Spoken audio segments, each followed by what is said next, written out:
After a crazy month of June for Kirby Smart and the Georgia Bulldogs on the recruiting trail, I think there's more fireworks to come in the month of July as the Bulldogs will see commitments from some of their top available targets out there in the recruiting trail, and I think that they're going to land a few of those commitments over the next few weeks. So as you've been watching our videos, I hope you've been watching our videos, reading our stories on Dog Post, you know that the month of June was absolutely crazy. Throughout the month, Georgia hosted some official visitors, unofficial visitors, top targets in the 22 class, 23, 24. Offers went flying out of Athens. It was a massive month because the dead period finally ended. And now we're back on the dead period in July. Now they're able to host some more targets at the end of July, I believe. But the past few weeks have been big. And that's kind of what this video is all about. I'm going to be breaking down where things stand for Georgia's 2022 class, what happened, what to expect, how this class could look come signing day, and even into the fall. So there's a lot going on, lots of things changing as it always does with recruitment. So that's what I'm about to break down right now. So of course, let's start on offense. They've got their quarterback on board, Gunnar Stockton, high 4-star, low 5-star guy, whatever you want to call him, one of the best in the country. He's on board. He's recruiting, so they've got their quarterback in this class. At running back, Jordan James, 4-star from Oakland High School in Tennessee. He took a visit to Georgia at the end of June. Sources say everything went great. He is fully on board. So they've got one running back in Jordan James. Again, solid 4-star guy, but their big target, Branson Robinson, was on campus earlier this month. The first week of June, he had his official visit with Gunnar, with Denylon Morris, a guy who I'm going to talk about in a second, a wide receiver commit. Oscar Delp, Kojo Answe, all those guys. We've written a ton about it. We've talked a lot about it. Branson Robinson is a big deal. Maybe the best running back prospect in the country, depending on who you talk to. The guy is all muscle. He can break tackles. He can run by guys. He checks all the boxes. He's going to be committing later this month, I believe, on July 22nd. And I think the Georgia Bulldogs have a nice, comfortable lead right now, and that's what I've said for a while, and I think they kind of locked him up on that official visit. He took a visit to Tennessee and took one to Alabama. I think the Crimson Tide may be the team to watch out for the most, but I do think Georgia's sitting in an excellent position for Branson Robinson. As it relates to the offensive line, that's still kind of a big question mark. I do think they plan to take 4 guys right now. Addison Nichols, 4-star tackle prospect out of Gwinnett County, Greater Atlanta Christian, to know Georgia's towards the top for him. Tyler Booker, one of the best offensive line prospects in the country down at IMG Academy. He's down to Georgia, Alabama, and Florida, and I think he's going to have a decision later this summer as well. Georgia would love to add him on board. Jacob Hood is another out-of-state guy. He's massive, 6'8", like 330 pounds, one of the bigger offensive linemen in the country. I think that's down to Georgia and Miami. He's a big guy to know as well. And we'll see if other names emerge there, but offensive line is not the biggest priority right now. Georgia's absolutely loaded with talent. We're seeing guys like Tate Rowledge and Broderick Jones and other 5-star guys, have to sit on the bench for a little bit. So that's not a position where kids know that they can come in and play right away. Right now, it's just about building depth there and bringing some guys in with some potential who can sit on the bench and learn a little bit and not have to go out and play immediately. So not the biggest deal. They'll find a nice group of guys, but it doesn't look like they're going to be bringing in any Amarius Mims, Broderick Jones, Jamari Sawyer type of 5-star offensive lineman in this class. Maybe I'll be wrong down the road, but right now it looks like they'll bring in a couple solid 4-star guys and really just build some depth there. At tight end, there's one name and one name only. That's Oscar Delp, 4-star from West Forsyth High School, right down the road from me, the number 1 tight end in the country in my eyes. He was all over the place this month. Took his first visit to Georgia, then Florida, then went out to Michigan. He's got family ties there for an official visit. South Carolina is his latest official visit. He's got family ties there.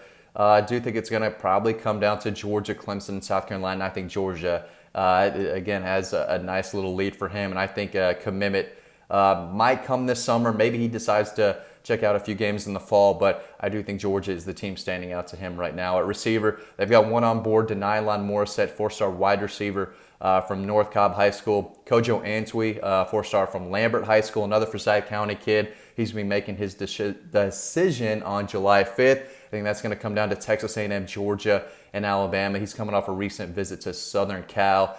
Maybe they got, back into the mix, and maybe they're a legit contender right now. but I do think it's going to come down to probably Georgia, Alabama, Texas A&M with the Aggies, I think, the team leading right now. He's a major Georgia target, would be a big loss if he decides to go elsewhere. Another name, Andre Green Jr., long 6'3", 180-pound guy you can put on the outside from Virginia. I think that's down to Georgia and North Carolina. If Clemson starts to make him more of a priority, maybe they jump in the mix and can land him. But right now, I think Georgia has a pretty solid chance of landing him, and he's one of the fastest rising receivers in the country. I think his stock is only going up, so he's definitely a guy to know as well. And, I mean, it's a question mark right now, wide receiver. They brought in a ton recently, only 2 last year. I thought they would try to bring in some of the top guys in the country this year. Doesn't look like that'll be the case. They're out on Evan Stewart. Luther Burden, another guy they're targeting, is committed to Oklahoma right now. I think he's happy with that decision. So we'll see if other wide receivers start to emerge. I think Shalik Knotts is a low 4-star guy who, Georgia, I think it's his biggest offer. Maybe they take his commitment sometime down the road, but I don't expect this to be an elite wide receiver class at all. But definitely to keep an eye on. It's a position group to keep an eye on. Defensive back, they lost Deion Bowie, easy 5-star cornerback. Going to have to replace him. Dalen Everett, high 4-star kid from IMG Academy, is definitely one to know. And Traquan Fagans out of Oxford High School in Alabama, I think he is an incredible player. Big-time ball skills. He's got length on the outside too. Definitely a name to know. They've got Malachi Starks at safety, Ja'Cory Thomas at that star, their latest commitment. He's another guy with size who knows how to hit and cover as well. So they've got 2 defensive backs on board. Kamari Wilson, the nation's top-ranked safety. A lot of people think he is leaning Georgia's way. I definitely think he was a few weeks ago. Not really sure now, but they're still in a good spot. He's a guy they would love to add and play right next to Malachi Stark. So still a lot of uncommitted defensive back prospects still out there. At linebacker, they've got Jalen Walker, and they've got C.J. Washington, who is going to take some visits. I'm not sure he's 100% committed to Georgia right now. C.J. Madden is a linebacker from Cedar Grove High School outside of Atlanta. Guy to keep an eye on there. Georgia offered him in early June. He backed off his Colorado commitment. Now he might be coming close to a decision, and I think Georgia could be the team to beat there. So he's another guy to know. Darius Smith, outside linebacker from Appling County. I think he's got some work to do in the classroom. Wouldn't surprise me at all if he had to back off his commitment to Georgia. So he's definitely a guy, currently on the commit list to keep an eye on. On the defensive line, Tyree West is on board, 4-star defensive lineman from Tift County.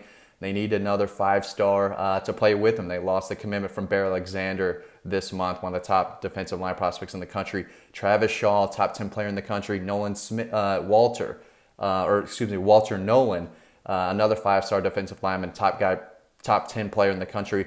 Georgia, I think, is going to get one of those 2 guys. They only need one of those 2 guys to play with Tyree West, and that would be huge. I think they'd have one of the best defensive line classes in the country if they're able to land another 5-star interior defensive lineman.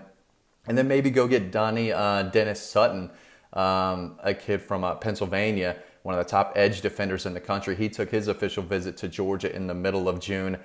He's a guy quickly rising in the rankings. If Georgia can beat out the in-state Nittany Lions, I think they could bring him on board. And again, he's arguably the top defensive end prospect in the country. So a lot going on. Make sure to head over to Dog Post for the latest on all of this and more. I'm always asking questions over there. I know this was a lot kind of jammed into one video, but I really appreciate y'all watching. I hope you learned something, and I hope you continue to watch the videos. Make sure to stay tuned and watch the video coming up right now, and I will see you over on the website.